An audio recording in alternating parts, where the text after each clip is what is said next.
All right, folks, what is going on? This is episode 789 of the First and Frame Rate Show. I am VF Baller. Over here, we talk about Georgia Southern Atlanta Falcons football. But we're going to continue this week with more Georgia Southern talk.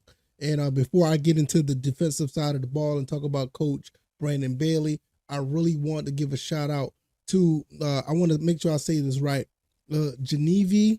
I think I said that right, Genevieve Humphrey. I think I said that right. Assistant strength and conditioning coach for Georgia Southern football. She's been selected for the inaugural Tampa Bay Buccaneers National Coaching Academy class. I think this is absolutely phenomenal. She's been with the staff. She's been with the staff for a while now, and it's her second year. And it seems like she's been doing a pretty good job. I mean, strength and conditioning has been one of the things that really plagued us a few years ago. Well, preferably the last year that Coach Chad Lunsford was here. A lot of injuries, a lot of things that was going on, and it was kind of tough. So what happened was we got some new guys in to come in, and Miss Humphrey came in, and she has helped knock it out. A lot of these guys look better. They buffed up. They're not that many injuries now. Guys look more, physical, and it's all thanks to that. So it's good to see her, get this opportunity. I am extremely proud of Miss Humphrey. Hopefully she goes down there and knock it out. So with that being said, let's talk about Coach Brandon Bailey, the defensive coordinator. We're going to get into that, give you my thoughts and opinions, and we're just going to go from there. So if this is your first time here, welcome. I can be found on YouTube and Rumble. I am also on Spotify and Apple Podcasts. If you want to watch the show, you can watch it on Rumble, and you can also check out the visual sides on Spotify. If you just want to listen to the show, it's on YouTube and Apple, so you guys can check it out there. I could be followed on X or Twitter at VFBaller. The website is firstandframerates.com. And if you want to donate to the show, CashApp and PayPal links are below. Let's jump right into this. There's not much to talk about when it comes to the defensive side of the ball. I think the defense themselves did a pretty good job of doing what they can to hold it down for the Georgia Southern Eagles. They were put in a lot of crazy situations at times, and the offense in some cases, couldn't go toe-to-toe with their opponents, or they just put the defense in a bad situation. A lot of turnovers here and there, and the defense kept having to go out on the field. Kind of reminded me a little bit of the year. I want to say, I can't remember what year it was, but it was a year that, Coach Chad Lunsford was here, and you had Shy Wertz, and it's not necessarily any of their fault per se, but the offense was struggling. There was a lot of 3 and outs, couldn't get the ball moving at the time, and the defense constantly had to go back on the field, and it was the detriment to the team. And to be honest, I think that was the year we went to the Cure Bowl, and that was one of the reasons why we really couldn't get, going the way we wanted to. Nevertheless, this time around, we had an issue with a lot of turnovers, and it put the defense back on the field a lot. And all the things that Brandon Bailey and company could have done with the defense kind of fell short because you only could be on the field but so many times without getting tired. So with that being said, Coach Brandon Bailey wants to just continue what they're picking up on, and they want to tackle better. They want to cover. And one thing that he did say that stood out was trying to get the schematics and the techniques where people need to be located on the field. That helps a lot, especially if you're getting beat, if giving up big plays and all the other things that goes along with that. Big gashes in the run game, giving up first downs on third down. All that stuff kind of is a detriment to the team as well. Even with all the stuff that's going on with the offense, the defense have to do their part too. So he wants to fix that as well. And you can't say nothing better than that when it comes to a defensive coordinator. I think a defensive coordinator prides on getting the stop, and that's what they want. So at the end of the day, this is what you would want to do. Also, another thing with them losing a couple players, especially in the secondary, Shamar Bartholomew, Demel Hickman, both of those guys are gone now. You still got TJ Smith coming back. You did lose a couple of other guys as well in the secondary.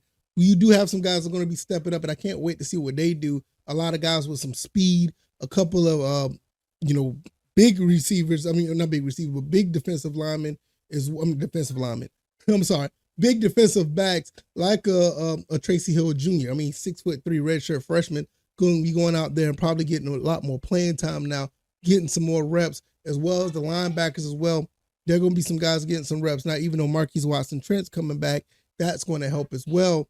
But I think overall, there's not much to really hang on to here because you saw what the defense tried to do. The defense did do their job for the most part, but you can't put, it doesn't matter what team you're running. It's not just for exclusive to Georgia Southern.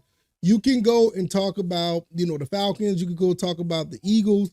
You could talk about the Philadelphia Eagles. You could talk about any other team for all I care.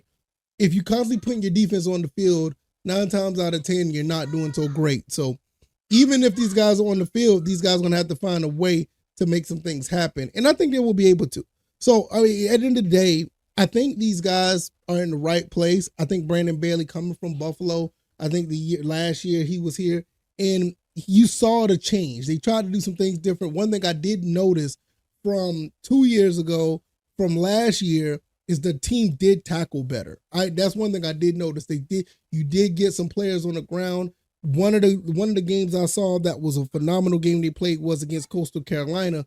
You would like to see them play like that every game. And a couple other games they had where they closed out the game with a pick six. I think it was against ULM. You saw the flashes. You saw what this defense can do. So with that being said, we just need more of that consistently. And we can get these guys to sit on the sideline a little bit longer, get some rest, and come back out and make some plays. I think we'll be in a good place. I think that's, at the end of the day, that's just what it is. So it's not pretty much rocket science. You just want your guys to be in a situation where these guys could actually, show off, and show their talents. And if you're always out there, the morale will change if you're not out there consistently. If you're out there too much and you're not getting rest consistently. And I think that's, at the end of the day, that's what it is. So Brandon Bailey plans for the team is just to play sound football. From what I got from the article, just like the one from Ryan Applin, the offensive coordinator, there was another article as well on gseagles.com. And it's not much to take from it. It's just that the fact that these guys, want to play sound football. That's basically what I took from it. It's not as long as the other article from the OC. And I think I know why, because there's a lot more questions with the offense because the way the offense played. But when we look at the defense, it really wasn't on them. Now, I know there are some issues that, that needs to be cleaned up because no defense is perfect, but we saw that for the most part, these guys were actually trying to play their heads off. You're going to see that, from the Devon Gilmores of the world, Trayvon Locke, Justin Rhodes, Latrell Bullard, Jamar Whitehead. You're going to have guys coming in and out of this of the rotation actually going to be stepping up. And I think it's going to show with what we have on the field. It's going to show from what the coaching that we have as well. So it's not much here, but if you listen to or if you read what was said on the website, that's pretty much what it is. You just clean up some things, play some sound football, and try to. And importantly, I don't know if it didn't really talk about this much, but we definitely need to get a couple of turnovers. I would love to get at least 1 or 2 turnovers a game, preferably 2.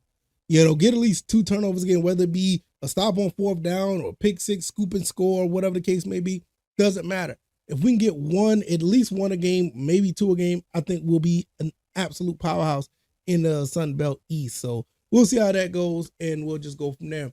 If you like this commentary, the like button, share this podcast, subscribe to the channel if you haven't already. Let me know what you guys think. What do you think about Brandon Bailey? What do you think about Miss Geneve Humphrey going down to Tampa Bay to the coaching academy class? I think that is awesome.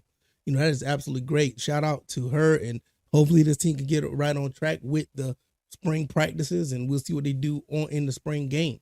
That'd be quite awesome. I could be found once again on YouTube and Rumble, also on Spotify and Apple Podcasts.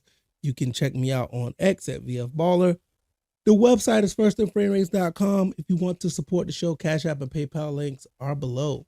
All right, y'all. A little bit short of an episode today, but hey, it is what it is. I'll see y'all guys on the next one. Y'all take it easy and y'all be blessed. Peace.